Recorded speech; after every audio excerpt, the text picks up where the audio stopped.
(7초는) 충분히 지났고요. 예. 제가 거업의 유지를 이어받아서 유지입니까? 아 가셨나요? 아 예. 유지 말씀하시니까 제가 뉴스레터에 제가 미쳤나봐 진짜. 예. 오타를 낸 것 중에 예. 그 가족의 의사가 중요하다 전원을 할 때는. 예. 그래서 뭐 위급한 상황은 맞지만 전원은 충분히 가능했다. 근데 제가 거기다가 가족이라고 하면서 유족이라고 쓴 거예요. 예. 그거 고쳤죠? 고쳤어요. 예. 그러니까 즉각 고치면 되죠. 그거 말고 딴 것도 있었던 것 같은데. 다 고쳤습니다. 예. 이제 싹 다 고쳤어요. 예. 근데 오타도 오타 나름이지 그런 오타를 써가지고. 예, 그렇죠. 그런 건 정말 상당히 큰 실수니까. 네, 정말 그래서 제가 댓글로 사과도 드렸습니다. 예. 그래서 사실 이제 우리가 보도까지는 아니기 때문에 원래대로라면 이제 그 최종 버전을 올린 기록 시간을 남기는 게 이제 필요한데 그 중간 중간에 어떤 게 변형이 있었는데 그런 거 말 그대로 오타이기 때문에 그래서 뭐 그걸 굳이 남길 필요까지는 없을 것 같고요. 그래도 이렇게 그 전에는 그냥 올리고 그냥 안 보는 것 같더니 이제는 보나 보네요. 제가 몇 번 그냥 넘어갔더니 몇 번이 아닙니다. 처음에 그냥 넘어갔더니 PD님이 문자 보내줍니다. 오타 나왔다고.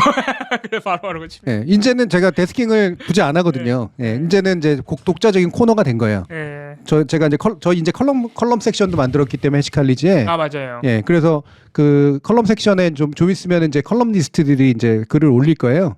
그리고 저희가 매거진 부분을 약간 더 위로 올려서 계속해서 업데이트되는 내용들이 먼저 노출되도록 뉴스레터, 제 에세이, 그다음에 컬럼 이런 식의 내용들 이게 좀 더 많이 노출되도록 그렇게 페이지에 살 거고 지금 안드로이드 앱은 업데이트가 돼가지고 약간 또 아이콘도 바뀌었습니다. 그리고 아이폰 앱도 이제 지금 심사 들어가 있기 때문에 조만간 또 앱이 좀 바뀌기도 할 거고요. 그리고 대표 좋은 사람이었습니다라는 말은 왜 나오는 겁니까? 유지를 받들어서 제가 유지를 받들어서 방송을 하겠습니다.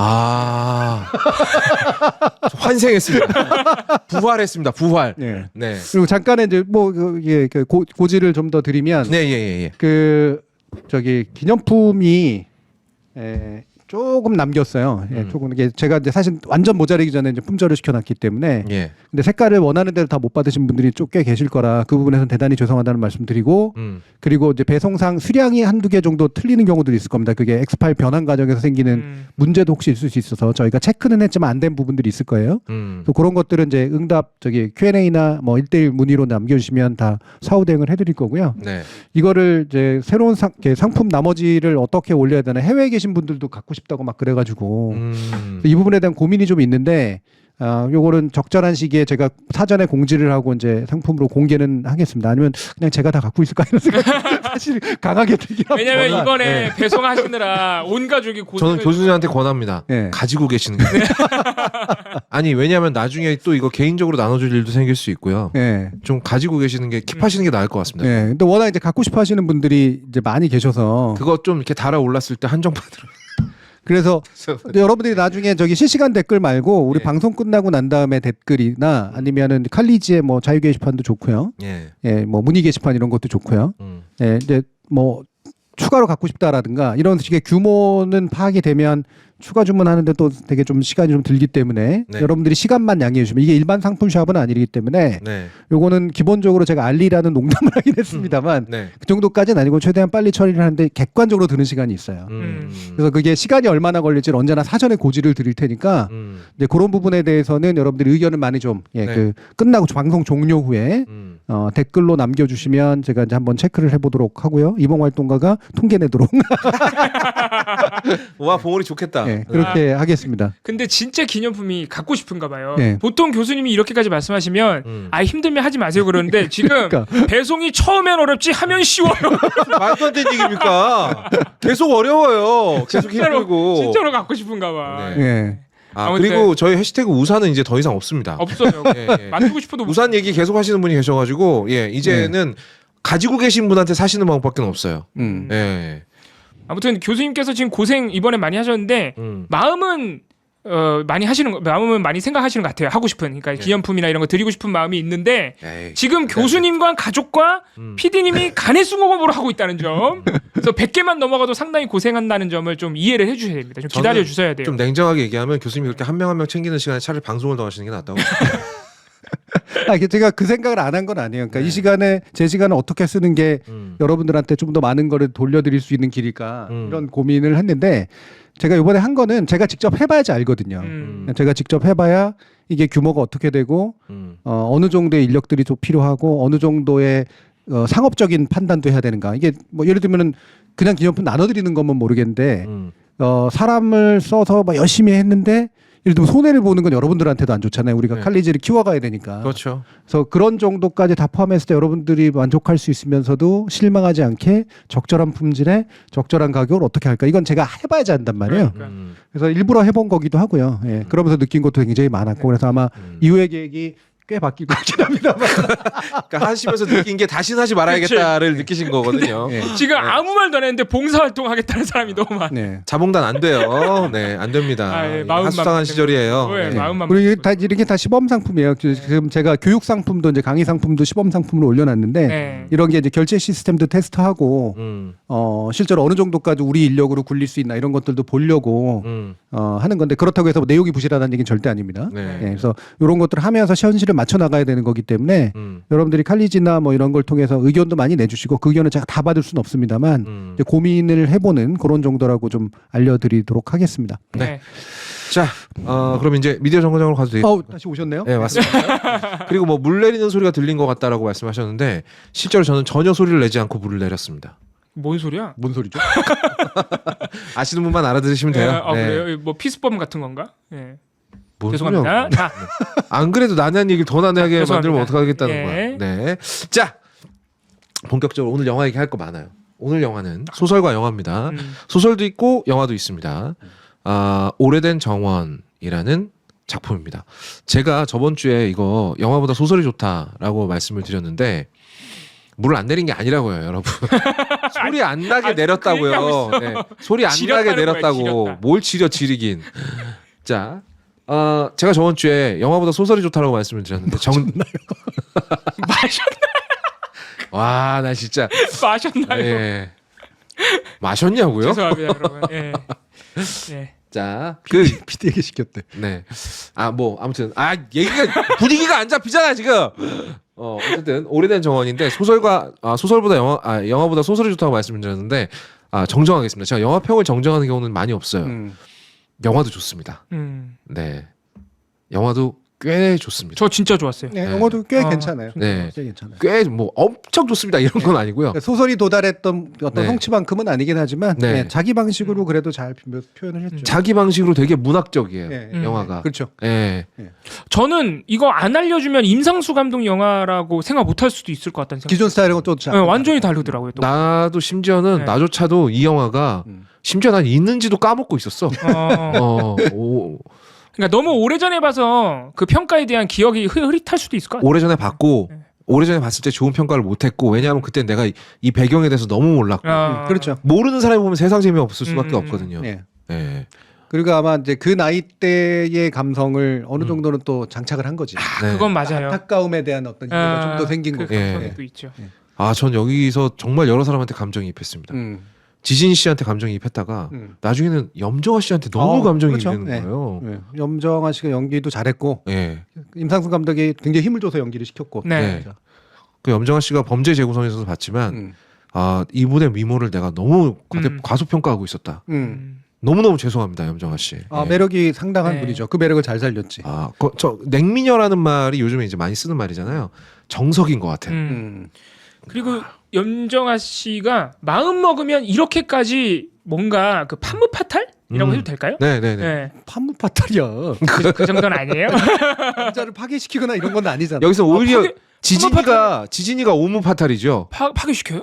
판무파탈은 치명적 여인이라는 뜻이잖아요. 네. 네. 남자를 파멸의 구렁텅이로 네, 모으는. 그 정도야? 독거미 뭐 이런 거. 죄송합니다. 그거 아니에요.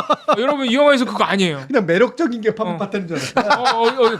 겁나 이쁜 게 그냥 판무파탈. 그럼 그냥 판무파탈적 미모 정도로 그렇죠. 얘기하면 돼요. 죄송합니다. 예. 죄송합니다. 악녀까지는 아니니까. 네. 악녀까지도 아니야. 악녀 선녀지 선녀. 선녀도 이런 선녀가 없지. 네. 이게 마음 먹으면 근데 이렇게 뭔가 매력적인 여성? 심지어는 농염함까지 느껴지는? 심지어는 아니요. 기본 장착이죠. 그 기본 장착. 네. 일부러 넣은 거죠. 그걸 불편해하시는 분들도 있긴 있어요. 네. 그러니까 예를 들면 시대에 안 맞게 너무 세련됐다. 네. 그리고 여성을 주체적으로 그리는 듯하면서도 되게 수동적이다. 네. 주로 이제 육체적 이렇게 아름다움만을 강조했다. 네. 내용보다는 네. 이런 식으로 이제 주로 네. 얘기를 하는데 임상수 감독의 남성적 감독으로서 이제 그런 혐의는 없진 않아요. 네. 하지만 그거는 알고서도 한 측면이 좀 있어요. 왜냐하면 제2의 또는 사실은 거의 제1의 주인공에 가깝게 염정아 씨를 그리기 위한 장치들이라고 저는 이해를 해요. 네. 그러니까 저는 임상수 감독이 언제나 기존의 영화 문법에 반기를 드는 사람이라고 생각했거든요. 이 영화에서 굉장히 인상적인 거 두 가지가 있습니다. 염정아 씨가 다른 주인공들처럼 오매불망 주인공을 기다리는 것까진 맞아요. 네. 하지만 그렇다고 해서 완전히 그 남자한테만 묶여있는 여자는 아니라는 거예요. 그렇죠. 자기 할 일 다. 네. 그렇죠. 네. 그 두 번째, 네. 운동권 집안이 엄청난 부자예요. 어. 이것도 사실은 맞아요. 이 문법에 없었던 거예요. 네. 그래서 사실 못 건들잖아요. 네. 네, 그 집안을. 그러니까 이거 두 가지만으로도 이 얘기가 굉장히 다른 얘기가 돼요. 지금까지 우리가 봤던 운동권 학생에 대한 이야기 혹은 장기수에 대한 이야기들과 굉장히 다른 이야기가 됩니다. 그리고 이야기가 훨씬 더 여유로워졌어요. 이건 뭐 소설에서 온 거겠죠, 당연히. 그렇죠. 아, 이게 그러니까 영화가 소설의 어떤 배경이나 그런 내용들을 조금 각색한 건 하나도 없는 건가요? 아니요. 그 지금 소설에서 온 건 아니고 임상수 감독이 그 장치를 더 쓴 거예요. 네. 아, 더 네. 쓴 거예요. 그런 요소가 이 안에도 있지만 유학도 갖고 여성도 유학도 갖고 남성도 못 살지 않는 집이 이제 되어 있었으니까 네, 네. 결과적으로 그 아내는 부동산을 잘했다 이 정도로는 나오긴 합니다만 적절하게 괜찮은 집이 이제 되어 있는 거니까 뒷바라지 할 수 있을 정도의 네 그런데 이제 그거를 쓴 이유가 그러니까 기존의 전형적인 이미지를 좀 깨는 거 네. 이런 것도 좀 있었고 네. 실제로 소설보다는 조금 더 나간 게 저는 이건 썩 좋아하진 않았는데 지진이가 그렇게 진지한 운동권은 아닌 것처럼 나와요. 아, 그 예. 안에는 예. 살짝 날라리기 약간 가지고 나오잖아요. 패션의 느낌이 좀 나죠. 예. 예. 패션 좌파적인 예, 느낌이 예, 나고. 예. 그리고 이 사람이 장기수로서 겪어야 했던 고통은 황석영 소설에는 엄청나게 잘 나오거든요. 예. 그리고 사실은 그게 굉장히 중요한 한 가지 주제입니다. 사람을 오랫동안 사상이라는 이름으로 가둬놓았을 때 네. 어떤 일이 생기는가.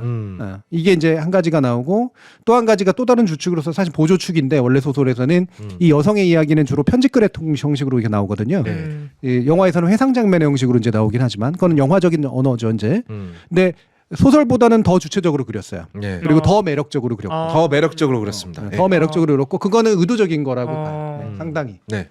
그래서 이 영화 주인공이 염정아로 보이는 거예요. 그렇죠. 보이는 게. 그러네. 실제로 염정아로 보이죠. 소설보다 남자 주인공의 무게감은 조금 덜어내고 네. 오히려 여자 주인공은 조금 더 주체적이면서 멋있는 사람으로 그려주고 영화적인 장치가 들어간. 그러니까 남자 주인공은 아까 오모파탈이라고 얘기를 했는데 남자 주인공은 무책임하게 나와서 마치 일만 벌여놓고 도망간 사람처럼 돼버렸고 염정아가 뒷감당을 오롯이 홀로 감당하는 것처럼 그렇죠. 이야기가 펼쳐지죠. 예. 심지어 여기에 그 남성 운동권 학생의 집안이 부자라는 설정이 들어가면 지진이는 진짜로 패션 좌표로 보이기도 해요. 그렇죠. 약간 네. 그렇죠. 예. 예. 근데 이게 저는 임상수 감독이 영화에서 구질구질한 면을 싹 걷어내고 싶었다라고 느꼈거든요. 네.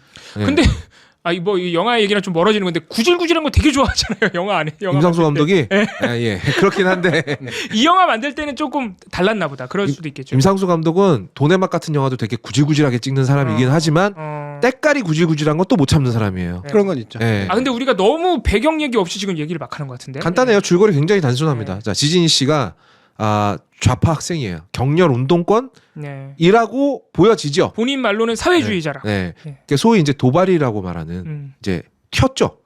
운동 광주에 있었죠. 광주에 있었습니다. 네, 광주에서도 이제 시민군의 일부로서 있었던 네. 사람이기도 하죠. 네. 근데 이제 주변 사람들이 너는 좀 살아야 된다. 넌 빨리 광주를 빠져나가라고 해서 그러니까 본인에 대한 자괴감이 가장 큰 사람이에요. 그렇죠. 부채감이 엄청납니다. 네, 나는 그들과 함께 싸우지도 못했고 비겁하게 도망쳤고 그러고 보니까 자기의 어떤 상태나 이런 거에 대한 자조나 어떤 조롱기가 좀 있습니다. 그래서 이제 도발이 인생, 그러니까 극중의 호칭입니다. 막 도망 다니는 인생을 살고 있는데 어느 지역에선가 갔다가 이제 염정아를 만나게 되고 당시 염정아는 이제 학교 선생이었죠. 학교 선생님이었는데 이 여성과 뭐 운명적이라면 운명적이라 할 수 있는 사랑을 나누게 됩니다. 그러다가 이제 점점 이제 시절이 암흑해지잖아요. 그러니까 지진이가 참지 못하고 내가 그래도 우리 동지들과 함께 해야 된다. 여기에는 정말 많은 이유가 있었을 거예요. 뭐 광주에서 도망쳤던 죄의식부터 시작해서 그리고 동료들이 다 잡혀가요. 동료들이 싹 다 잡혀간 미안함도 있고 저는 무엇보다 약간의 자뻑도 있을 거라고 생각해요. 네. 내가 가면 뭔가 할 수 있어. 내가 간다. 내가 가야 된다. 내가 거두니까 그래도 운동권에 거두니까 거두로 나옵니다. 나가서 뭔가 활동을 내가 다시 본격적으로 벌여야 된다라는 생각도 있었을 것이고 여러 가지 이유 때문에 염정아를 시골에 버려놓고 차를 타고 서울로 올라갑니다. 그때 염정아 씨가 하는 대사가 정말 압권인데 야 이게 버스 타고 가는 지진 씨를 이렇게 멀리서 보면서 뭐 숨겨줘, 재워줘, 먹여줘, 심지어 몸도 줘. 네가 왜 가냐? 라는 대사를 그렇죠. 쓰는데 그리고 욕설을 하죠. 네. 바보라고 합니다. 네. 굉장히 정말 뭐랄까 좀 이렇게 후려치는 대사였어요. 그 대사 진짜 명대사예요. 네. 그리고 그게 이제 80년대라는 네. 시대적 배경으로 보면 충분히 현실성 있는 대사죠. 요즘으로 치면 좀 이상한 대사지만 그렇죠. 네네네. 전혀 이상한 대사 아닙니다. 네. 영화를 보시면 이상하지 않다는 걸 알 텐데. 그리고 서울로 올라간 지진이는 뭘 한번 제대로 해보지도 못하고 그냥 집에 가서 엄마 얼굴 한번 보고 바로 잡히게 됩니다. 네, 바로 잡혀요, 바로. 바로 잡혀서 무려 무기징역이라는 어마어마한 형량을 선고를 받게 되죠. 그리고 이제 감옥에서 생활을 시작하게 되는데 네. 그때 이제 이 이야기에 처음으로 돌아와요. 그래서 지진이가 그 긴 세월 감옥에 있다가 17년, 16년 뭐 그거 사이입니다. 네, 17년 정도 살죠. 네, 17년 만에 이제 출소를 하게 되는데 되게 인상적인 건 피부 상태는 그대로인데 머리만 하얗게 됐어요. 여기서 저예산 영화라는 게 나와처럼 네, 보이죠? 굉장히 가발처럼. 그래도 분장은 좀 했던데 이렇게 주름살 분장. 네, 아니 그거를 가발 안 씌우고 그냥 이렇게 칠하면 되잖아. 균일하게 칠할 자신이 없었던 거예요. 네. 야 어떻게 이렇게 늙은 사람이 허리도 꼿꼿하고 피부도 팩팩하고 그래서 어쨌든 네. 이러다가 이제 원래 소설에는 몸이 망가진 거로 나오는데 당연하죠. 그렇게 네. 고문받고 막 그렇게 오래 영화 안에서도 근데 살짝 나오더라고요. 그 약간 고문을 받았다고 해야 되나? 근데 너무 멀쩡했지. 고문을 받았다 치고 멀쩡해. 그렇죠. 네, 건강한 사람이야. 네. 이 정도면 울보린이야. 그렇죠. 건강한 말도 안 되는 사람이에요. 거야.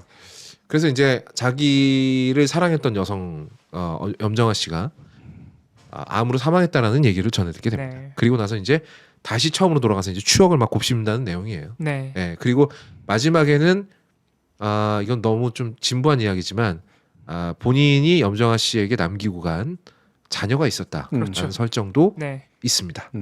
여기까지만 말씀을 드릴게요. 궁금하신 분들은 실제로 영화를 보시기 바랍니다. 문학적이고 좋은 영화입니다. 근데 이게 이렇게 줄거리를 얘기하니까 그냥 뻔한 얘기 같고 뭐 장기수 얘기인가 뭐 이런 얘기 같으시고 저도 소설이 있지 않은 상황에서 그런데 영화가 좋았던 거는 아까 어떤 분이 이거 운동권 폄훼하는 거 아니야 근데 그러시는데 그런 건 아니고요. 전혀 그렇지 않아요. 네, 이게 이제 17년이나 지나 있는 상태잖아요. 그래서 교수님이 저번에도 이런 부분을 살짝 얘기를 해주셨는데 이미 운동권의 전성기가 끝난 상황. 그렇죠. 네. 설정상 98년쯤으로 나오는 네. 거예요. 네. 끝난 상황에서 한참 운동을 열심히 했던 사람이 세상을 어떻게 바뀌었는지 하나도 모르는 상태에서 딱 접했을 때의 감성, 그 사람이 느끼는 회한, 그리고 심지어는 사랑했던 자신만을 기다리면서 썼던 기록들, 여기서 보이는 자신을 어떻게 기억하는지 이 사람이, 네. 그리고 세상이 어떻게 변했는지가 또 그 염정아 씨의 편지에 들어 있어요. 그렇죠. 네. 이런 거를 봤을 때 이 그 80년대에 멈춰 있는 이 사람이 느끼는 감정과 어떤 슬픔 이런 것들이 그렇게 거부감 없이 굉장히 자연스럽게 잘 녹아 있습니다. 임상수 네. 감독이 약간 이사인지기 전에 찍은 영화니까 안심하고 보셔도 돼요. 이 영화를 관통하는 정서는 이거예요. 지진이가 느끼는 정서는 이거죠. 과연 내가 이 모든 걸 버리고 그렇게 투신할 만한 가치가 있었던 일이었을까? 라는 걸 끊임없이 생각을 하는 거예요. 나를 사랑해주는 여자와 심지어는 그 여자에게서 태어난 내 딸도 있었어요. 딸. 예. 그리고 이제는 17년 동안 이제 완전히 변해버리는 운동권 동료들을 보면서 과연 내가 그렇게 싸웠던 날들은 무엇이었을까에 대한 회한의 감정이 가장 큽니다. 맞아요. 예. 그리고 뭐 이것까지는 얘기해도 되겠죠. 그 과거의 운동권 학생이었던 지진이와 그리고 지금 17년이 지나서 이제는 노회한 남성이 되어버린, 그리고 사랑했던 여자는 사망하고 이제 내가 이제 내 딸의 존재를 알게 된 그 딸, 그 모든 사람들이 화해하는 이야기예요. 네. 여기까지입니다. 네. 네. 그래서 책이 이제 좋은 건 이제 책에는 훨씬 더 그럴 만한 이유들이 잘 나오죠. 네. 왜 이 사람이 광주에 갔었고, 그리고 그때 왜 어떤 부채의식을 갖게 됐고, 그리고 나와서 뭐 회한이라고 표현을 하지만, 네. 이건 회한이라기보다 너무나 당연한. 당시엔 너무 당연했죠. 왜 생각이 그러냐면, 아니 이제 이미 세상은 바뀌어 있거든. 내가 원하는 방식으로 할 수 있는 세상은 이제 없어졌고, 네. 예전에 부채는 남아 있는데 나는 잘한 건가 못한 건가? 그냥 그동안 자기는 감옥에 갇혀 있었거든. 그리고 사람들이 변절했다기보다는 누구는 여전히 부채의식을 가지고 살고 있고 누구는 바보 병신이 돼서 살고 있고 누구는 살아보겠다고 뭐 예를 들면 사업도 하고 그렇죠. 자본가가 됐죠. 누구는 또 이제 민주화 운동에 대한 보상권으로 계속 다투는 그런 광주에서의 어떤 내적 문제들도 보여주고 그게 현실이에요, 현실. 현실이죠. 누군가는 배신자가 되어 있고. 그건 당연하죠. 그러니까 그들이 언제나 막 똑같이 막 그런 이념을 가지고 똑같이 살고 뭐 이러지는 못하는 거니까 그냥 현실을 보여주는 거예요. 현실을 보면서 17년 동안 감옥에 갇혔던 사람은 현실 감각이 없거든. 이 내용이 딱 그거 현실 감각이 없어진 인간이에요. 네. 예. 그걸 화면으로 잘 표현했습니다. 예. 그러니까 되게 그리고 감각적으로 보면 무덤해지고 감정적으로도 무던해지고. 예. 그러니까 남하고 교감하지 못하는. 그래서 표정이 없어요. 감옥에서 나온 다음에. 예. 지진 씨한테 가장 최정의 역할입니다. 아니 왜? 연기를 못할 수가 없어. 굳어 있는 얼굴이 가장 멋진 사람이거든. 지진 씨는. 다른 연기도 잘해요, 당연히. 그러니까 여러분들이 일반적으로 생각하시는 지금 또 뭐 한동훈 씨가 비판하는 문동권이라는 이런 거하고도 상관이 없고요. 정말 극단적인 사건, 1980년 광주라는 사건을 겪고 살아남았으나 부채의식이 남고 자신의 이념을나 신념을 포기할 수 없었던 사람이 민주정부가 만들어질 때까지 17년을 갇혀 있어야 됐던 사람. 그 사람에 대한 얘기예요. 운동권 자체의 역사에 대한 얘기도 아니고 이건. 맞아요. 네. 제가 이걸 맨 마지막에 한 이유가 역사를 얘기해 줄 수 있지만 인물은 우리가 잊어버린 인물들은 그냥 무감각하고 무던하게 했지만 생존할 수밖에 없었던 인간들로 되어서 나왔다는 거지. 이 부분이 굉장히 중요한 포인트죠. 그리고 실제로 살아낸 건 돌아간 그 여성이고.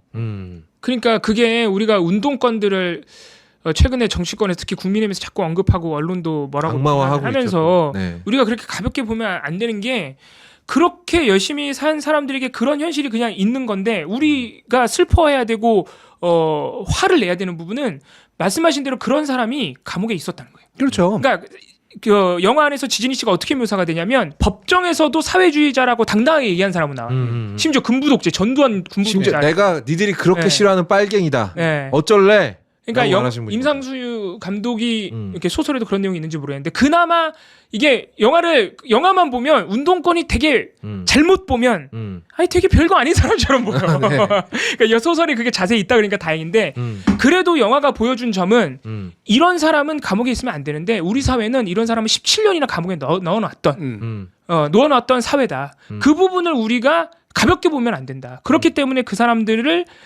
대우해주면 대우해줬지. 맞아. 지금 이렇게 경시하고 비난할 것은 아니란 얘기죠. 그나마 지진 씨는 17년 만에 추록했는데 어머니가 돈을 많이 벌어놔서 그나마 사람 대접 받는 거죠. 그러니까 이게 사실은 대접이나 예우 문제도 아니에요. 저는 대접이나 예우는 민주화 유공자라고 흔히 부르는 돌아가신 분들, 그리고 돌아가신 분들의 유족들에게 이제 해주는 것이 이제 맞고 그게 이제 인정해 주는 거니까 우리가 민주사회라는 점을 이분에게는 보상과 예우라기보다는 왜 이 사람을 여기까지 잡아놨어야 됐는가라는 문제. 그렇죠. 훨씬 더. 대다수 운동권은 사실 그렇게 잡혀 있지도 않았거든요. 그리고 독재 정권은 언제나 정당성이 부족하기 때문에 시간만 되면 또 풀어줍니다. 아니 김대중 씨 같은 경우, 김대중 전 대통령 같은 경우 사형 선고 그렇게 받았던 사람들 결국은 또 풀어주고 또 풀어줘요. 그럴 수밖에 없거든. 정책으로 잡아가는 거니까. 그렇죠. 그런데 여러분들이 진짜로 독재 사회나 이런 것들까지 다쳐서도요 사상범을 무기징역을 때려서 10몇 년 이상 잡아놓은 케이스 생각보다 많지 않습니다. 생각보다 안 많아요. 교도소에 한 명 있을까 말까? 진짜로 사회적으로 안 많아요. 왜냐하면 대부분은 그런 독재 사회들은 정권도 바뀌고 그러면서 다시 풀려났다. 그렇죠. 계속 왔다 갔다 하고요. 거의 유일한 케이스가 바로 이제 남아공에서 넬슨 만델라예요. 그래서 넬슨 만델라가 유명한 겁니다. 왜? 그렇게까지 오래 잡혀 있는 사람이 없었던 거예요. 사상범이라는 이유로. 그런데 그래서 이제 대표자가 됐지만 사실 넬슨 만델라보다 더 오래 살았던 분이 계시죠. 우리나라에. 신용 선생님? 신용폰 선생님은 충분히 오래 사셨지만 사실 북송 나중에 난파 간첩 혐의를 받았다가 나왔고 결국엔 다시 북송되신 분들이 있어요. 이게 김영삼 정부, 김대중 정부를 거치면서 이제 일부 나왔던 분들이 있죠. 장기 미전향수. 근데 이분들이 넬슨 만델라보다 많이 40몇 년인가. 맞아요. 그러니까 비전향 장기수 뭐 이렇게 부르죠. 그분들은 진짜 오래 사셨죠. 근데 우리는 비전향 장기수만큼은 아니더라도 그 운동 이제 민주화 운동이나 노동 운동 했던 사람 중에 그런 사상이나 정치적인 이유로 꽤 오랜 시간 감옥에서 산 분들은 그래도 꽤 많죠. 꽤 많죠. 네. 그러니까 우리나라가 사실은 굉장히 많은 특이한 사례죠, 되게. 네. 예. 이를테면 이 17년은 물론 허구적인 인물이지만 실제로 여기에 해당하는 인물들은 찾으면 다 있습니다. 다 있고요. 이거와 거의 유사한 인물들. 네. 대표적으로 예를 들면 박노해 시인 같은 케이스. 아, 그러네. 박노해 시인 같은 이거보단 짧았지만 네. 사상이라고 하는 이유로 맞네. 장기적으로 잡아두는 그런 케이스예요. 네. 그러니까 이런 것들이 단지 운동권이나 뭐 민주운동권 이런 문제를 떠나서 근본적으로 우리는 질문을 던지죠. 왜 이런 사람들이 이렇게까지 오래 잡힐 수 있어야 되지? 그리고 나오면 결국 뭐냐면 좁은 공간이 오히려 편했던 사람이 돼버리잖아요. 맞아요. 네. 사람이 아닌 상태로 나와버린다. 네. 네. 이게 뭐 예를 들면 사회적으로 영원히 격리해야 되는 정말로 반인륜적 범죄를 저지른 사람들이 연쇄살인을 했다거나 네. 뭐 이후로도 계속해서 살인을 저지를 가능성이 높거나 뭐 이런 것들 있잖아요. 그러니까 이거는 정치범이 아닌 케이스들이잖아요. 여기에 대해서 그의 자유권을 박탈하는 거 사회가 필요하다면 할 수도 있는 할 수 일이죠. 있죠. 예, 목숨을 박탈하는 건 저는 반대하기 때문에 그런데 사상범이잖아. 사상범. 무슨 일을 저지른 것도 아니야. 사상범. 예. 이 사람을 이런 식으로까지 오래 가둬놓았어야 되는 거 이게 불과 몇 년 전 얼마 안 된 정도까지 맞아요. 되더라고요. 네. 이게 우리 사회에 대해서 던지는 질문이죠. 이 사람에 대한 예우를 떠나서서. 그러니까 사실 그분들이 지금 그러니까 예를 들어 97년 그 상황에서 영화가 그리는 그런 현실에 처한 그런 그 예전에 운동을 했던 분들은 사실 과거에는 그렇게 행동할 수밖에 없었던 거잖아요. 자신의 신념에서도 그렇고 그 시대 상황에서도 그렇고 그러니까 그런 걸 하나하나 따져보지도 않고 그러니까 때마침 우리가 이 영화를 잘 고른 것 같다 이런 생각이 들더라고요. 뭐 오늘인가 어젠가도 아마 한동훈 비대위원장이 광주에 갔을 텐데 민주묘역에 가서 뭐 어떤 얘기를 했냐면 86 운동권은 광주에 계셨던 분들에 대한 부채감으로 살아왔지만 우리 90년대 7, 8, 9 세대는 그분들이 만들어 놓은 민주주의에 대한 그 존경심과 감사함으로 살고 있어서 다르다 이런 얘기를 해요. 그거를 그냥 단어만 다르고 쓴 거 아닙니까? 아니 그럼 86 운동권이 가지고 있는 부채감이 자신들이 가지고 있는 존경심하고 고마움하고 뭐가 다른데? 뭐가 다른지도 모르겠지만 무슨 뭐 덜하다는 거야 못하다는 거야. 그러니까 어떤 게 더 세야 되는 거야? 왜 대조하는 걸까? 부채감은 나쁘다는 거야 그러면? 그러니까. 왜냐하면 이 오래된 정원을 관통하는 운동권의 감정이 바로 부채감이거든요. 지진이 씨도 사실은 서울에 가는 게 부채감 때문이잖아요. 맞아요. 네. 제가 이제 오늘도 제목이 이렇게 살해당한 사람들이 있어요. 광주에서 또는 그 외에도 고문으로 등인 모든 걸 살해당한 분들이 있습니다. 죽은 분이죠. 못 죽은 분들이 있어요. 그렇죠. 그리고 오래 갇혀 있는 거죠. 네. 딱 지진이 씨인데. 이분은 자기가 지켜야 될 사상이 뭐였는지도 아마 까먹게 됐을 거예요. 왜냐하면 사랑하던 여자의 이름도 기억을 못 하거든요. 처음에. 무감각하지 않으면 그 안에 살 수가 없기 때문에. 그리고 편지조차 도달이 안 됐어요. 이게 핵심적인 게 그죠. 어떻게 이 사람은 이 여자를 처음에는 기억도 제대로 못하지? 두 가지 이유를 대는 거죠. 오래 독방에 갇혀 있으면 사람은 생존하기 위해서 무덤해진다. 맞아요.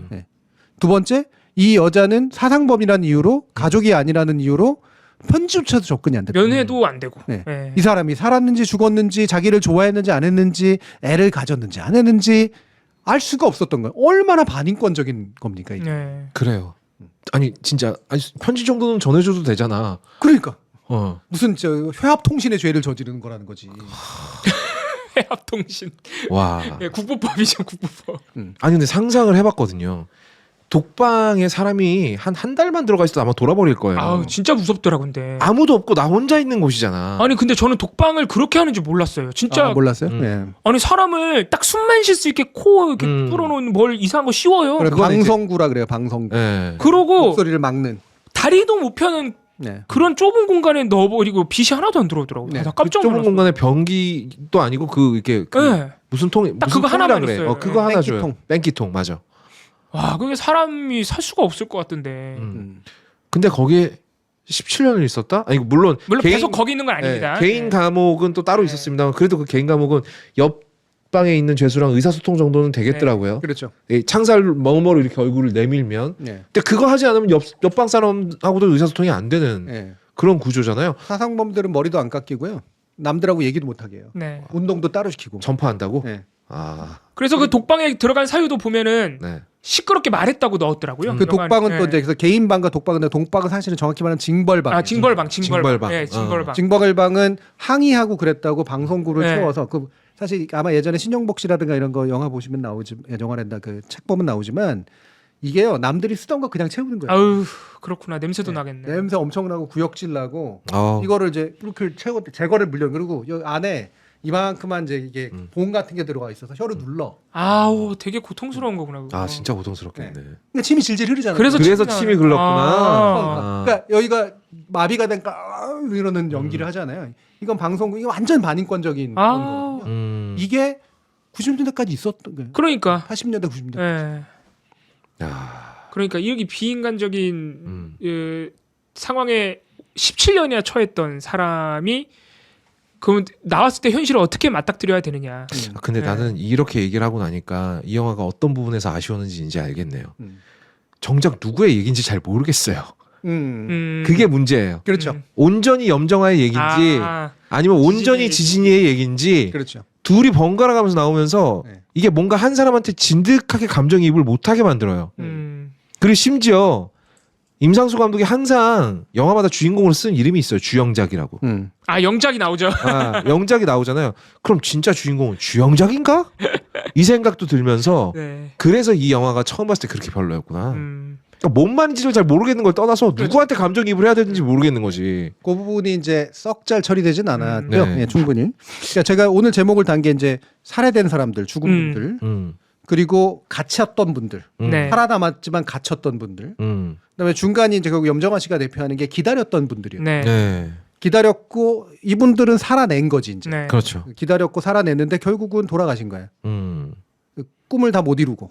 예. 그러면 여기에서 저는 여러분들은 누구한테 이제 감정이입을 시킬 수 있을까? 돌아가신 분들한테 하기는 어렵겠죠. 네. 다만 죄송할 뿐인 거지. 네. 끔찍하고 갇혀 있었던 사람한테도 잘 모를 거예요. 괜찮아요. 이게 어떤 건지 잘 모를 겁니다. 모르죠. 아 이것도 괴롭죠. 음. 예. 그리고 이 멍청이가 되어서 나온 이 상태라고 하는 것도 잘 이해는 안 가죠. 그렇죠. 설득은 안 되니까. 근데 기다렸던 사람에 대해서는 어느 정도 가능할 거예요. 음. 예. 기다렸던 사람을 똑같은 상태에 놓이자면 나는 내 삶을 산 거니까 이 사람은 운동권도 아니었고, 그렇죠? 유물론자도 아니었고 말 네. 그대로.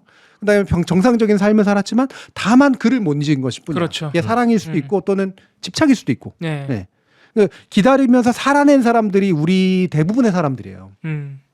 부모 또는 친구. 민주화 가족 협의회라든가 이런 데 네. 있었던 사람들, 친구 이런 사람들이 다 그런 사람들입니다. 네. 기다렸던 사람들인 거죠. 네. 그리고 살아냈던 사람들이고 목바라지를 했던 사람들이고 이런 거예요. 예. 그래서 이 영화는 염정아에게 포커스를 많이 주는 거고 네. 소설에 비해서는 네네. 그리고 비교적 동감을 많이 끌어내는 거예요. 맞습니다. 네. 영화 제목이 이미 말을 하고 있거든요. 원래 정원이라는 데는 사람이 계속 관리를 해줘야 되는 곳이에요. 한 달만 관리 안 해봐 정원 다 그냥 잡초밭됩니다. 그렇죠. 예. 네. 그런데 지진이 씨가 남겨두고 갔던 정원은 오랜 시간 동안 염정아 씨가 지키고 있었던 겁니다. 그래서 지진 씨가 돌아왔을 때 그게 정원으로 남아 있었던 거예요. 그렇죠. 뻘밭이 아니라. 예. 아름답습니다. 그러면은 어떻게 보면은 그 염정아 씨가 영화 속에서 자기는 운동권 아니라고 하지만 사실 누구보다 그 운동하는 학생들에 대해서 공감하고 함께 해주고 그렇죠. 막 어떨 땐 지도도 해주고 도와주고 막 그러잖아요. 숨겨주고 그런 걸 보면은 대다수 사람들이 사실상 본인들은 모르는 사이에 운동권이었던 거 아닐까? 그러니까 여당에서 운동권을 비난하는 거는 사실 그러면 안 되는 거죠. 전 국민을 비판하는 거 아니에요? 그러면 안 되는 거예요. 그러니까 그러면 안 되는 거예요. 염정아 씨와 똑같은 영화 속의 염정아 씨와 똑같은 한 선생이라고 부르는 네. 그분과 똑같은 삶을 산 건 아니지만 우리는 정서적으로 공감하는 그러니까 그게 네. 나는 직접 운동은 안 했고 죽임을 당하지도 않았고 갇히지도 않았지만 그런 사람을 사랑하기도 했었고 그런 사람을 가족으로 두기도 했었고 네. 그렇죠? 여기에 나오는 이제 다른 그리고 그러니까 공감하기도 했었고 하지만 똑같은 삶을 살 수는 없고 대표적인 게 지진이의 어머니. 그렇죠. 예. 이러잖아요. 나는 너를 도저히 말릴 재주가 없다. 하지만 네가 나가서 무슨 짓을 하고 다니려도 난 네 편이다. 그럼 같은 운동권이 된 거예요. 그렇죠. 예. 네. 넓게 보면 그렇다는 거지. 그렇지. 왜냐하면 실제로 군부 독재에서는 그런 말 했다 들키면 잡아갔어요. 같이 잡아가지고 같이 가족을 잡혀가죠. 잡아갔어요. 네. 예. 그런데 가족들은 그렇게 살았죠. 60, 70년대. 사실 90년대 초반에도 그랬습니다. 네. 저도 제 부모님하고의 관계가 그랬었고 너를 막지는 못한다. 하지만 그때가 강경대열사 돌아가시고 그럴 때니까 그러니까 정말 죽지는 않았으면 좋겠다. 이거예요. 맞아요. 몸 조심해라. 네. 그러니까 때려 맞지는 않았으면 좋겠고 그냥 조금이라도 뒤에 섰으면 좋겠다. 이거라고. 못 막아. 예. 절대 못 막죠. 그 세대가 가지고 있는 어떤 정의감을 못 막죠. 그렇잖아요.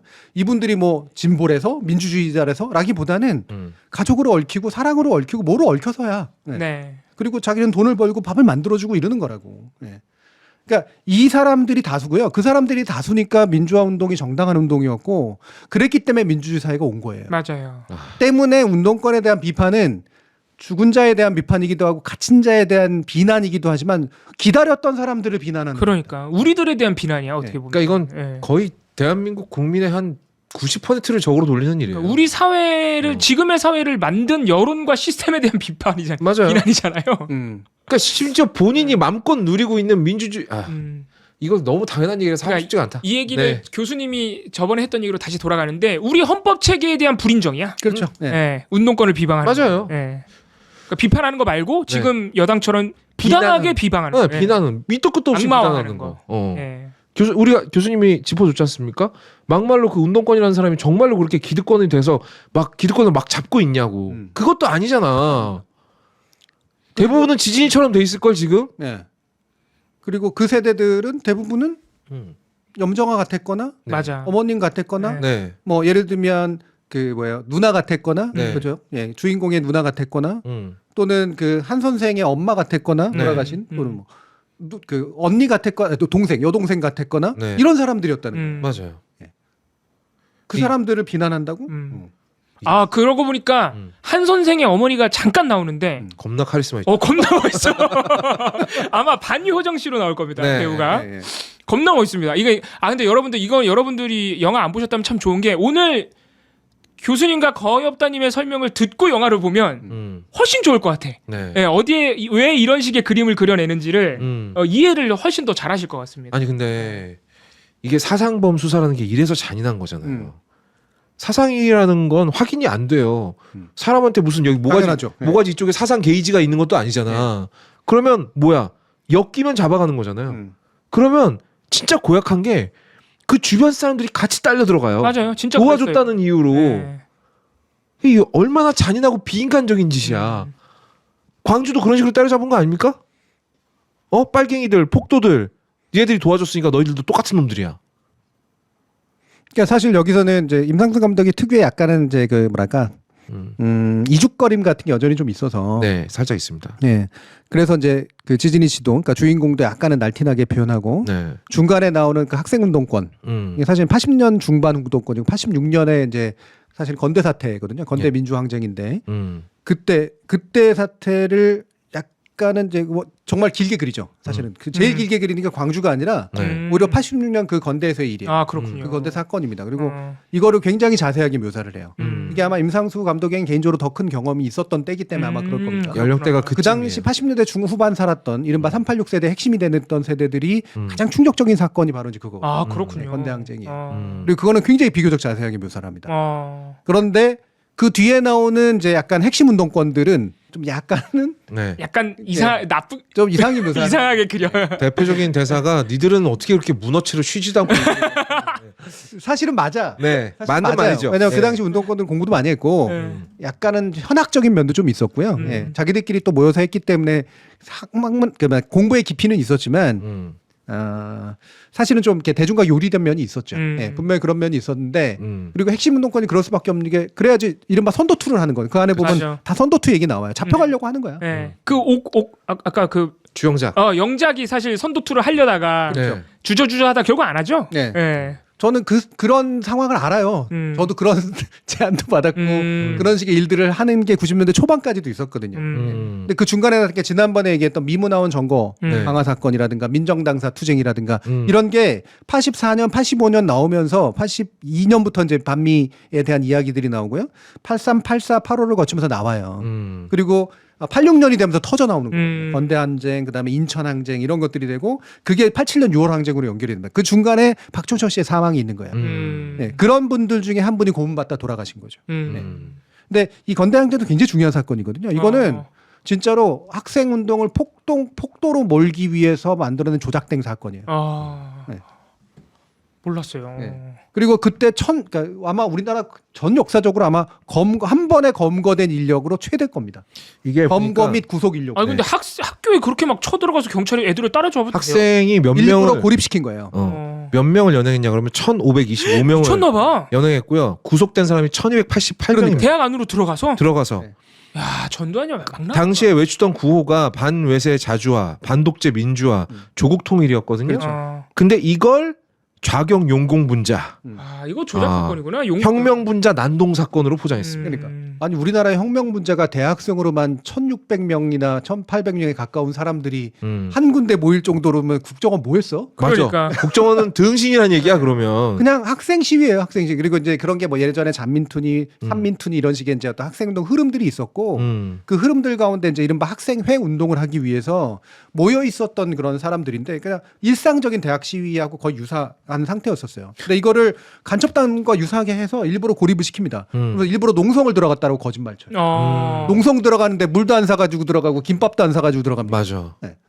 거기에 대학 점거해가지고 농성하는데 일부러 딱 모아놓고 몰입시킨 다음에 일부러 모아놓고 물 끊고 전기 끊고 다 차단하고 난 다음에 그리고선 이제 백골단하고 밀고 들어가가지고 머리 때리고 막 거의 추락하고 사람들 그리고선 잡아간 거예요. 거기 장면 보면 나오잖아요. 끌고 내려오다가 중간에 추락해서 사망한 사람 새끼고 나중에 이제 분신처럼 돼버린 노동자 운동을 하게 됐던 사람. 네. 네, 분신이 아니었는데 네. 그런 식의 사망 사건 이게 이제 바로 80년 광주 이후에 광주가 잊혀졌다가 재발견되면서 쭉 복원되는 과정이에요. 운동권들에 의해서 복원되는 그런 과정이거든요. 네. 아, 저 이것도 생각하면 생각할수록 너무너무 끔찍한 사건인 거예요. 그러니까 그냥 학생들을 학교에 몰아넣고 두들겨 팬 겁니다. 그렇죠. 두들겨 패고 잡아다가 심지어는 빨갱이 딱지를 붙여갖고 감옥에 보낸 거예요. 잡아가는 과정에서 몇 명이 죽었는지 몰라요. 밝혀지지도 않았어요. 네. 그리고 거기에 1,000몇백 명을 구속한다고요? 이건 정말 역사적인 사건이거든요. 네. 말이 안 된다. 민주주의 국가에서 한 번에. 한 번에 네. 1,000몇백 명, 왜냐하면 수용할 능력도 없어요. 다 구치소에 그렇지. 집어넣고 이래야 되는데 네. 그거를 법원이 처리하고 검찰이 처리하고 어떻게 해? 그게 재판을 받고 감옥에 가기 전에 일단 구치소에 있어야 되는데 그게 그치. 수용이 가능하냐고. 구치소 수용은 되냐고. 네. 그게 왜 그랬냐면 얘기했지만 전두환은 끊임없이 정권 재창출하고 싶었고 그러려면은 광주항쟁청 같은 걸 똑같이 만들 수는 없지만 간첩단 사건을 계속 만들어야 되고 이념 사건을 계속 만들어야 됐었거든요. 그 당시 가장 강하게 항쟁하던 학생운동 그룹들을 계속해서 잡아낸 거예요. 야, 그게 하다가 이런 말도 안 되는 사건까지 만들어낸 그래. 거예요. 그렇죠. 예. 그래서 결국에는 이제 박종철 열사 사건으로 이제 더 이상 안 된 거죠. 이게 뻥 하고 이제 터져 나온 거죠. 네. 아, 영화에 저는 처음 듣는데 건대항쟁인지 모르고 영화 안에 이 장면이 나옵니다. 투쟁 장면이. 근데 이게 뭔지 알았다면은 더 영화가 잘 이해되실 거예요. 왜냐하면 이렇게 되면은 지진이 씨는 그러니까 영화 안에 현우죠. 지진이 씨는 더욱더 80년 그 상황에서는 서울로 갈 수밖에 없는 거야. 맞아요. 그게 당연한 선택인 거야. 86년에 후배들도 그러고 있는데. 네, 그렇죠. 그럼 네. 도저히 이건 도저히 안 갈 수 없는 네. 상황인 거지. 아, 그러니까 영화가 좀 덜 그리긴 했네, 확실히. 그러니까 확실히 지진이 씨는 서울에 갈 수밖에 없는데. 정보가 많이 부족해. 네. 그러니까 지진 씨가 쓸데없이 오문파탈로 보이는 거야. 그러니까. 저는 그렇죠. 네. 그러네. 이게 좀 더 알면 확실히 알면 더 영화가 잘 보이는 거예요. 그리고 이런 걸 보면 볼수록 정말로 용서할 수 없습니다. 네, 진짜 용서할 수 없죠. 뭐 과거 청산, 뭐가 청산이 됐는데 아무것도 해결이 안 됐는데 뭘 청산을 하고 뭘 과거는 과거에 묻기를. 그리고 그때 이렇게 시퍼렇게 아니 이렇게 엄혹하게 당한 사람들이 아직 시퍼렇게 살아있는데 그 피해자들이 아직도 멀쩡하게 살아있는데 무슨 용서야 용서는 얼어 죽을. 아이고야 진짜. 그리고 정말 그 지치지도 않고 기어 나오는 그 전두환 때 살기 좋았다는 말 미쳐버릴 것 같아요. 막 그런 얘기 보면 그러니까 그런 사람 왜 흔히 막 그러잖아요. 네. 북한 그렇게 좋으면 가라고. 네. 북한 그렇게 좋다고도 안 했는데. 우리가 언제 북한 좋다 그랬냐고. 그놓고 좋아하잖아요. 그 시대로 보내버렸으면 좋겠다니까. 진짜 그랬으면 좋겠어요. 그러면 물론 이제 이근한처럼 됐겠지. 그 사람들 가지고. 아니 이때 건대로 보내야죠. 정말 그 얘기에 대해서는 전두환 씨가 살아 생전에 답을 했어요. 네. 나한테 당해보지도 않았고. 그러니까 자기가 얘기했죠. 네. 뭐 화끈하게 당하면 기분 달라질 겁니다. 네. 분명히 생각이 달라질 걸. 아니 그리고 막말로 경제가 좋아진 게 사실도 아니지만 사실이라고 칩시다. 사람 죽여서 좋아지는 경제 좋아요? 그것도 자국민을 상대로 총을 쏴가지고 경제가 좋아지면 그게 좋아진 겁니까? 왜 이 생각을 못하는 거야? 안 하는 거겠지. 그만하겠습니다. 해봐야 소용도 없는 얘기. 근데 이런 감정이 네. 그렇게까지 그러니까 서울의 봄하고는 완전히 결이 다른 영화다. 네, 그렇죠. 이렇게까지 이제 분노가 타오른다기보다는 그분들의 마음과 그 당시에 맞닥뜨렸을 현실에 대해서 우리가 그나마 조금 공감해 볼 수 있는 그런 여지를 좀 제공하는 거 아닌가. 그리고 교수님 말씀하신 대로 기다리는 사람 어떻게 보면 그게 우릴 텐데 네. 밖에서 기다리는 애타게 기다리면서 현실을 살아가야 되는 우리들의 마음과 과연 결국 결론은 그런 사람들을 비난하는 저 국민의힘과 그 여러 가지를 생각하게 하는 그러니까 그냥 뭐 신용으로 광주 가지 말 그거 그나마라도 안 가는 것보다는 안 돼요. 네. 네. 그리고 뭐 헌법 전문에 넣겠다고 그 얘기는요 공수표는 지금까지 수십 번 날렸습니다. 그냥 광주 맨날 가잖아요. 가기는. 대통령도 후보 시절에도 얘기했던 거고요. 네. 그거는 그냥 공수표 날리는 거로 될 문제가 아니라요. 그분들의 상처를 어루만지는 건 김재원 같은 사람, 그다음에 누구야 그 북에서 온 사람 태영 같은 사람은 네. 그분은 신분 경호도 받는 분이야. 네. 북에서 왔기 때문에. 근데 이런 사람들의 그 진짜 현대사를 하나도 모르면서 하는 그 망발 또는 네. 알지만 자기는 나쁜 짓을 했던 사람이기 때문에 하는 그런 식의 망발들 이런 게 그 자기 정당에서 기생하지 못하게 하면 되는 거예요. 맞습니다. 예. 근데 기생하게 하겠죠. 음. 기생하게 하겠죠, 당연히. 그거 믿고 계신 거니까. 믿었던 사람한테 배신당하는 짜릿함을 좀 느껴보셨으면 좋겠네. 정말 짜릿하거든요. 한번. 그러니까 딱 아까 그 한동훈 비대위원장식의 인식. 우리는 부채 가문 아니고 없고 존경심만 존경심과 있다. 고마움. 존경심과 고마움. 그거는 그냥 억지로 갖다 붙인 거고 이제 네. 예우를 안 할 수가 없기 때문에 네. 민주주의를 우린 누린 세대니까 이게 사실 그 안에 숨어 있는 우리 나중에 정치 번역기 큰일 났어. 숨어 있는 그 코드들을 제가 나중에 해석해드릴 만한 일들을 하게 될 텐데 네. 오늘은 아니고요 당연히. 근데 거기에 보면 뭐가 있냐면 그게 사실은 이준석이 끌고 왔던 논리 그리고 지금 광주에서 약간의 젊은 층들이 가지고 있는 일부의 인식 그게 그 안에 들어 있어요.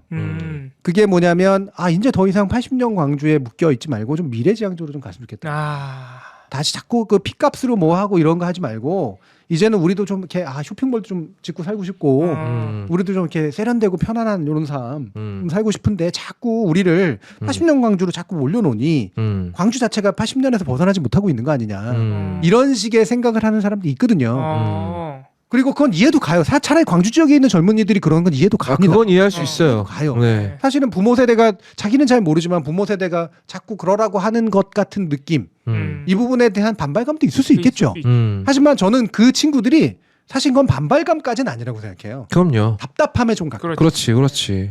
그거는 이미 우리 국가가 해줬어야 되는 일이야. 그렇지. 우리 국가가 광주를 부채감과 함께 존경심과 이런 것들을 다 드리면서도 자유로울 수 있게 만들어줬어요. 그렇죠. 그거는 우리 지금 광주가 매년 하는 것처럼 전 세계에 광주는 평화와 그렇죠 민주주의와 인간을 위해서 희생을 했던 사람들을 기리고 사회가 절대로 그쪽으로 퇴행하지 않게 만들어주는 최고의 어떤 기록과 기억의 장치. 그렇죠. 라고 하는 게 전 세계적인 보편 가치를 가지고 있는 거거든요. 그리고 그거를 광주가 할 수 있게 만들어주고 거기에 바탕으로 뭔가를 자유롭게 할 수 있으면 좋은 거죠. 좋죠. 그건 국가가 해줘야 되는 일이에요. 맞아요. 네. 그때 거기 가서 뭐 쇼핑몰 지어주겠다, 뭐 무슨 산업의 허브로 만들어주겠다 네. 이런 얘기를 듣고 싶은 게 아니라고. 그런데 저는 사실 한동훈 비대위원장의 발언은 딱 뭐냐면 우리가 2회인가 3회인가 했었던 거 있잖아요. 네. 밀양에서 그 강간살인범 강간까지는 아니었나? 네. 하여튼 그 범인이 나는 이미 저기 용서받았고 밀양이요. 밀양에서 밀양 네. 영화. 나는 이미 용서받았고 네. 우리 하느님의 은총으로 평화를 찾았다. 나는 하나님한테 용서받았으니까 네가 날 용서하든 말든 상관없어. 나는 이제 그래서 자유로워졌다라고 하는 얘기를 유괴살인범이죠. 네, 유괴살인범입니다. 그거를 엄마한테 하는 거하고 똑같은 일이라고 봐요. 광주에서 광주 가서 하는 거 굉장히 모욕적인 거죠. 굉장히 모욕적인 겁니다. 그러니까 조금 더 거칠게 하면은 내가 오긴 왔는데 내가 당신들한테 부채감을 느낄 필요는 없잖아. 그렇지. 거의 이 수준 아니야. 그거라니까. 나는 당신을 존중해. 근데 부채감은 없어. 이분들이 직접 그래 당신들은 우리와 같은 민주주의를 사랑하는 사람들이고 당신은 아니지만 당신의 어떤 그 전에 있었던 뿌리가 있었으나 그 부분을 다 털었으니 우리는 용서하기로 했다. 그러니까 그 얘기가 먼저 꺼냈을 때 죄송한 마음과 함께 그렇죠? 이렇게 얘기를 해야 되는데 그게 아니라 이 사람 아무도 얘기 안 하는데 먼저 찾아가지고 니들 그거 알아? 우리는 이제 부채감은 없다? 우리 이제 더 이상 죄송하지 않아. 부채 신이 우리를 용서해 줬어라고 얘기하는 거 그러니까 딱 그러네 진짜. 심지어 그 살인범은 신이라도 끌고 왔지. 한동훈 비대위원장은 그냥 지가 혼자 한 거예요. 세대를 끌고 왔어요. 세대. 네, 세대를 끌고 와서 이거는 그 세대도 열받은 말이에요. 네. 우리 90년대 학번은 이러면서 세대를 갖고 내가 90년대 학번이거든요. 나는 그런 적 없어요. 그렇죠. 그렇게 치면요. 독일이 유태인한테 사과할 이유 없어요. 그렇지. 맞아. 부채감이 없는데 사과를 왜 합니까? 시간이 많이 흘러서 내가 안 했는데. 직접 저지른 일도 아니고 네. 빌리 맞아. 브란트 같은 경우에는 특히나 오히려 정반대에 있었던 사람이니까 자기가 직접 저지르지도 않았는데 폴란드 유태인 모지가 가지고 무릎 꿇는 행위를 한 이유는 자신이 독일을 이어간 대표자이기 때문에 그런 거란 말이에요. 그러면 그렇게 비대위원 뭐 여당의 대표인 사람은 뭐야 그 기존에 있는 이것을 자신의 부채까지 다 짊어지고 온 거야. 우리는 이제 아무것도 없어요라고 세대론을 펼친 게 아니라니까요. 그렇죠. 생각해보니까 부채감이 없는데 어떻게 존경하고 고맙지? 그러니까. 그게 국민의힘 정당이기 때문에 더 그래야 되고요. 왜냐하면 예전에 민정당 뿌리를 가지고 있으니까. 그러니까. 그리고 여전히 계속해서 광주를 부정하는 얘기들 나오고 지 입으로 민주당 민주화 운동을 했던 사람들을 폄하하는 발언을 했기 때문에 그러니까. 스스로 그 부채의식을 가지고 얘기를 해야 되는 그런 사람이고요. 대통령은 국가이기 때문에 국가는 늘 똑같은 부채의식을 가져야 됩니다. 국가 폭력을 직접 행하진 않았지만 그러니까. 국가를 담당하는 사람이기 때문에 국가가 폭력을 행했던 거에 대해서 늘 사과해야 되는 존재. 그럼요. 그런 책임이 끝이 없는 거예요. 내가 안 했다고 내가 그 세대가 아니라고 우리는 부채의식이 없어야 되는 게 아니라니까요. 그렇지. 그게 바로 역사의식이에요. 그게. 그리고 그 정도의 사과할 역사 의식이 없다라면 정치하면 안 되죠. 그렇죠. 아니 그랬다면 4.3이나 광주에 가가지고 문재인 대통령이 대통령 시절에 왜 사과합니까? 맞아요. 왜 사과하고 왜 유족을 끌어안아요? 직접 했어요? 네. 국가가 잘못했다는 거에 대해서 얘기하는 거잖아요. 그렇지. 이게 또 오래된 정원은 사실 그래서 제가 아까 그 자기애적 성격장애 그 단어를 가지고 온 겁니다. 그런 말을 해놓고는 자기한테 스스로 겁나 취해 있어요 지금. 그게 그분한테 하는 얘기였군요. 이제 알았어요 그거? 제가 정말 냉정하게 얘기하면 국가 의식도 없고요. 정당의 대표로서 정당 대표 의식도 없습니다. 본인만 몰라요 본인만 그걸. 오늘 어떻게 우리가 어떤 얘기를 해도 결론이 그 사람한테 가네요. 지금 심지어 영화 얘기라고 했는데. 네. 아니 왜냐면 거기 있다 대고 할 수 있는 가장 멍청한 소리를 했거든요. 그렇지. 하긴 또 운동권에 대한 영화니까 네. 영화니 하필이면 최근에 또 그분이 하도 운동권 얘기를 해가지고. 그러니까 뭘 악마화 하려고 들면 적어도 알아야 될 거 아닙니까? 정확하게 알지도 못해. 명확하게 운동권이 뭔지 정의도 못 내려. 근데 부채감이 없대. 뭔데? 사실은 저는 후일담 저희 때는 후일담 소설이라고 이제 많이 불렀는데 후일담 영화나 후일담 소설. 그러니까 7, 80년대에서 90년대 초기까지 운동권이 더 이상 이제 운동권이 아니고 사회인이 되면서 겪는 뭐 좌절 또는 뭐 약간의 회한 또는 여전한 분노 이런 것들을 이제 줄줄줄줄 읊어대는 거. 제가 이제 그 학생운동 하던 시절에도 나왔거든요 이미. 네. 근데 나왔는데 그게 되게 싫었어요. 왜 나는 이미 계속 하고 있는데 저 사람들이 지들끼리 청산하고 그만한다 그러고 또는 에휴 별거 아니야 그러고 막 이런 얘기를 하고 있나. 그러네. 이게 솔직한 감정이네. 네, 나는 되게 짜증이 났었거든. 근데 지금은 이제 후일담이 나올 수 없어요. 밖에 없어요. 왜냐하면 이제 운동권은 끝났거든. 더 이상 그런 운동권은 존재하지 않아요. 새로운 사회 운동들이 존재할 뿐이죠. 네. 근데 이게 후일담이 후일담을 안 읽히는 게 뭐냐면 너무나 당연한 상식이 돼 있고 역사의식이 돼 있고 그런 상태에서 예전에 우리가 약간 치기 어린 것도 있었지. 그때 이놈들은 참 변절도 많이 했지. 또 우리가 틀린 것도 있었지. 이런 식의 얘기를 할 새가 없어 지금.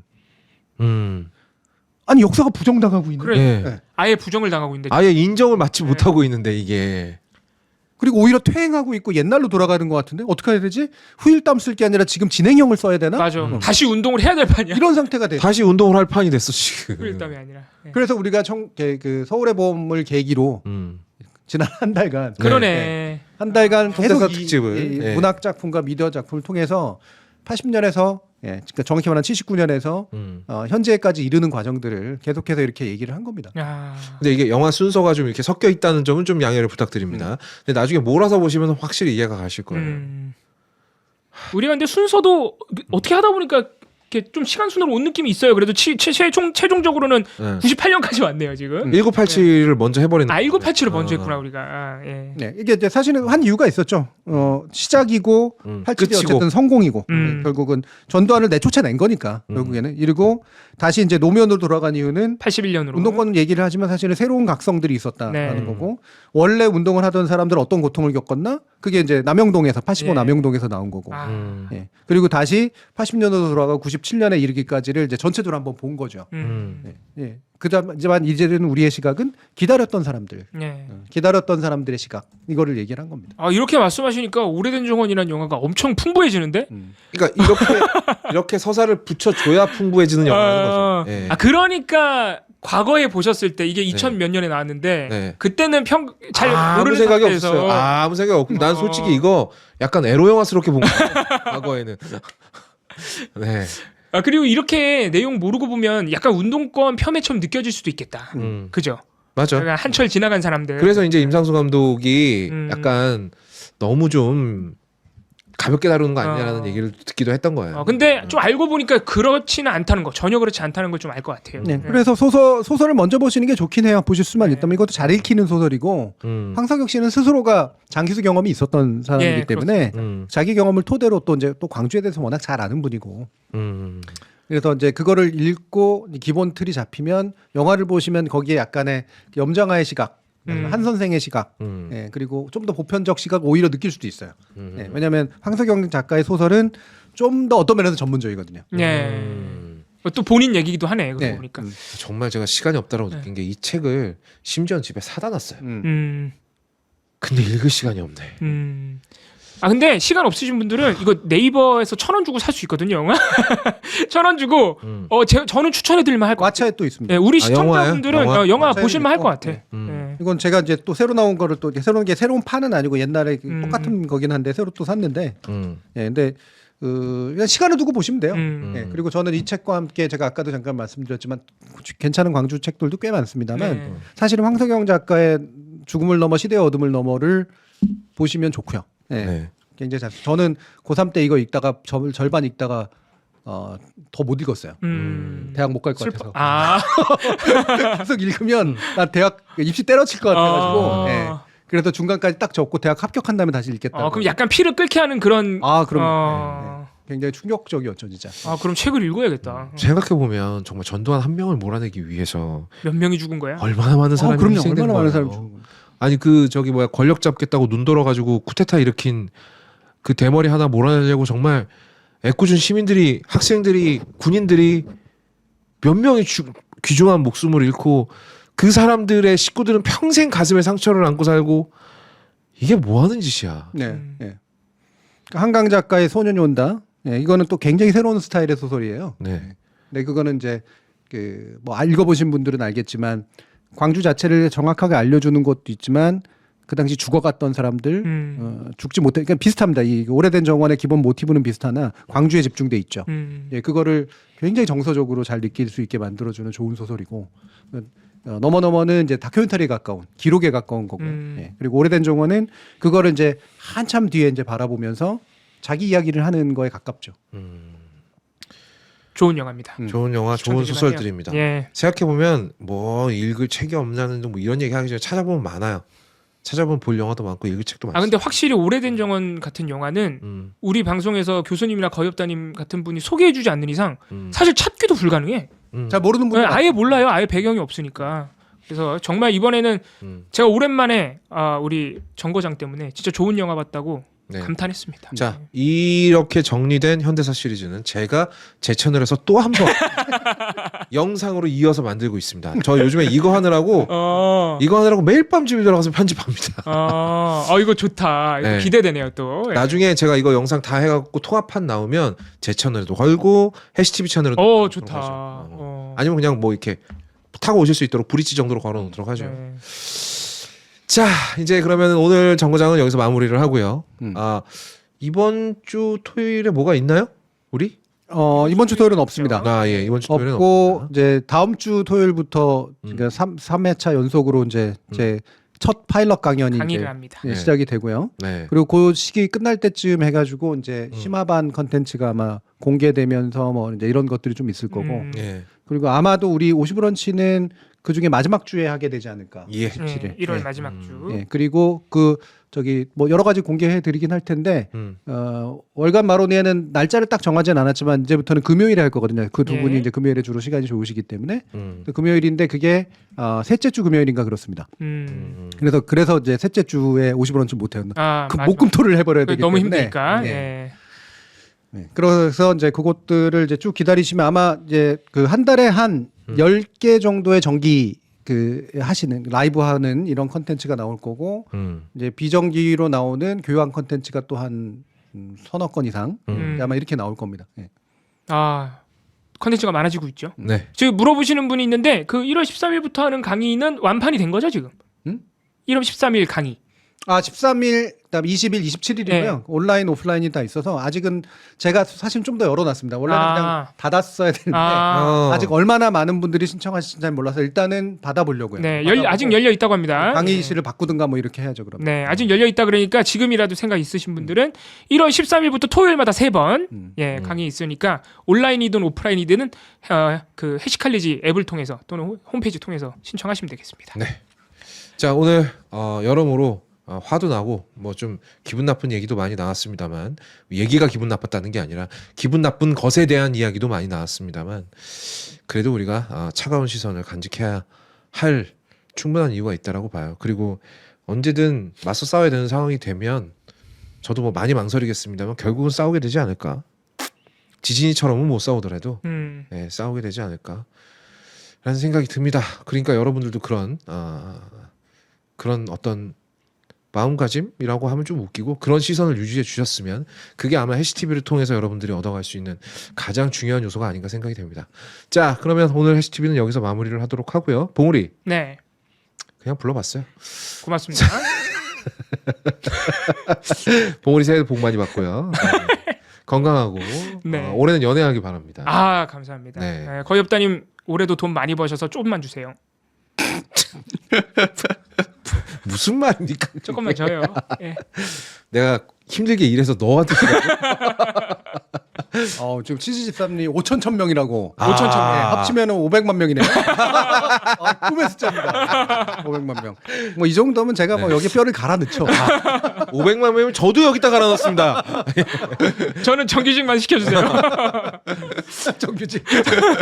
일단 눈앞에 10만이나 좀 찍었으면 좋겠습니다. 네. 곧 찍을 겁니다. 1.5만 명 가량 남았죠. 네, 여러분 주변에 소개 많이 해주시고 주변 사람들 말을 해서 안 통한다 그러면 그냥 핸드폰 뺏어서 구독 눌러주시고 부모님들 다 구독시키시고 그리고 뭐 자녀분들 있으면 다 구독시키시고 전혀 부끄럽지 않은 채널이니까 많이 홍보 부탁드리겠습니다. 저희는 다음 주에 더 빵빵한 내용으로 돌아오도록 하겠습니다.